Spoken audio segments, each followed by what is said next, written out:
Christian വിശ്വാസിയായിരുന്ന Minu ഇസ്ലാം മതം സ്വീകരിച്ചതിന്റെ കാരണം വ്യക്തമാകുന്നു.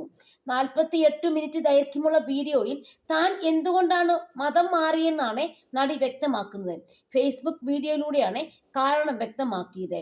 മുൻപ് യേശുവിനെ കുറിച്ച് ആത്മീയ പ്രഭാഷണങ്ങൾ നടത്തി യൂട്യൂബിൽ പോസ്റ്റ് ചെയ്തിരുന്ന ആളാണ് താനെന്നും ബൈബിൾ മുഴുവൻ താൻ വായിച്ചിട്ടുണ്ടെന്നും നടി അവകാശപ്പെടുന്നു. അപ്പോൾ തന്റെ മനസ്സിലുയർന്ന പല ചോദ്യങ്ങൾക്കും ബൈബിളിൽ ഉത്തരം കണ്ടെത്താനായില്ലെന്നും വൈദികന്മാർക്കുൾപ്പെടെ സംശയ നിവൃത്തി വരുത്താൻ കഴിഞ്ഞില്ലെന്നും നടി പറയുന്നു. ഈ സമയത്താണ് റംസാൻ നോമ്പ് വരുന്നത്. നോമ്പെടുക്കണമെന്ന് തനിക്ക് തോന്നിയെന്നും ഇക്കാര്യം ഫേസ്ബുക്കിൽ പോസ്റ്റ് ചെയ്തപ്പോൾ നല്ല പ്രതികരണം ലഭിച്ചെന്നും മിനു പറയുന്നു. പലരും ഒരുപാട് പുസ്തകങ്ങൾ അയച്ചു തന്നു, ഖുറാനും അയച്ചു തന്നു. അങ്ങനെയാണ് ഖുറാൻ വായിച്ചു. തന്റെ എല്ലാ സംശയങ്ങൾക്കുമുള്ള ഉത്തരം ഖുറാനിലുണ്ടായിരുന്നുവെന്നും മിനു വീഡിയോയിൽ പറയുന്നു.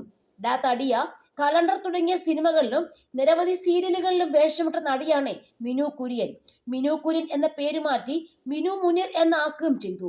മുനീർ എന്നാണ് മിനുവിന്റെ ഭർത്താവിന്റെ പേര്.